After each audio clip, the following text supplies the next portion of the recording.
Assalamualaikum warahmatullahi wabarakatuh. Perkenalkan, nama saya Yumi Yunisi. Saya mahasiswa semester 3 MBKM Universitas Juanda Bogor.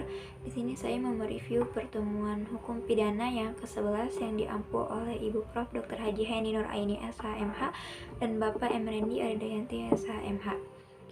Langsung saja di sini mengenai bab 3 yaitu penyertaan atau deal-naming. Yang pertama, istilah penyertaan disebut juga turut campur dalam peristiwa pidana, turut berbuat delik, turut serta deal-naming, complicity, participation, dan lain-lain. Lalu selanjutnya yaitu pengaturan penyertaan. A. Secara umum terdapat dalam buku 1 bab 5 KUHP pasal 55 sampai dengan 62. Lalu yang B, secara khusus terdapat secara tersebar dalam buku 2 KUHP, buku 3 KUHP, dan beberapa peraturan di luar KUHP atau tindak pidana khusus.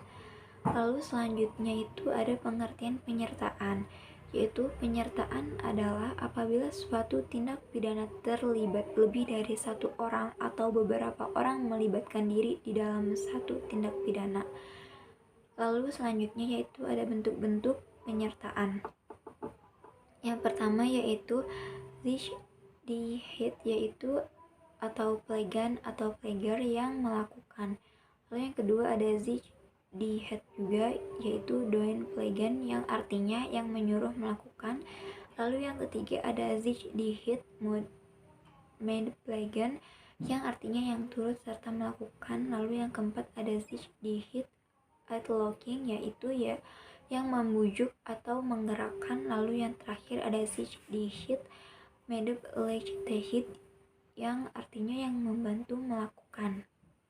Lalu selanjutnya saya akan mereview jurnal tentang kasus pelaku tindak pidana. Di sini kasus yang saya ambil yaitu tentang jurnal pemidanaan terhadap pelaku tindak pidana yang disebabkan pengaruh minuman keras yang terjadi di Kabupaten Sleman. Langsung saja.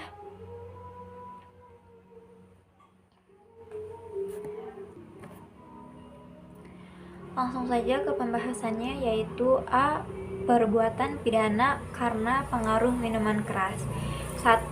Perbuatan pidana yang terjadi akibat pengaruh minuman keras, yaitu kita beralih ke pengertian tindak pidana terlebih dahulu. Tindak pidana itu merupakan sebagian dari kenyataan atau sebagian yang berarti dapat dihukum. Secara harfiah, fate dapat diterjemahkan sebagai sebagian dari suatu kenyataan yang dapat dihukum. Menurut pempek perkataan Strafbare, fate secara teoritis dapat dirumuskan sebagai suatu pelanggaran norma yang dengan sengaja ataupun tidak dengan sengaja telah dilakukan oleh seorang pelaku, di mana penjatuhan hukuman terhadap pelaku tersebut adalah perlu demi terpeliharanya tertib hukum dan terjaminnya kepentingan hukum.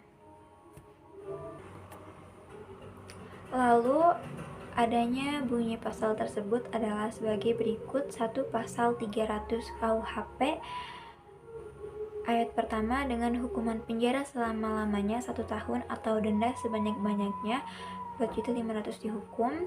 A.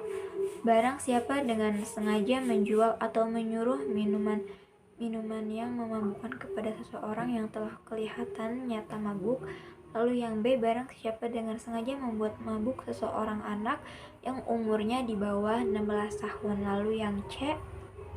Barang siapa dengan kekerasan atau ancaman kekerasan dengan sengaja memaksa orang minum minuman yang memabukkan.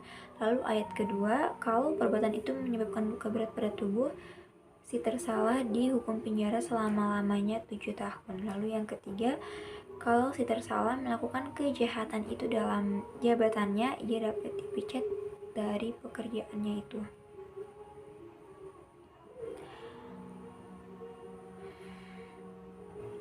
Lalu selanjutnya ke keputusan hakim, yaitu tujuan diadakannya suatu proses di muka pengadilan adalah untuk memperoleh putusan hakim yang adil menurut ketentuan yang ada dengan memberikan pertimbangan dengan berdasarkan peraturan-peraturan yang berlaku. Dalam memberikan keputusan, hakim harus dapat memberikan pertimbangan yang memberatkan atau meringankan bagi para pelaku tindak pidana yang disebabkan pengaruh minuman keras.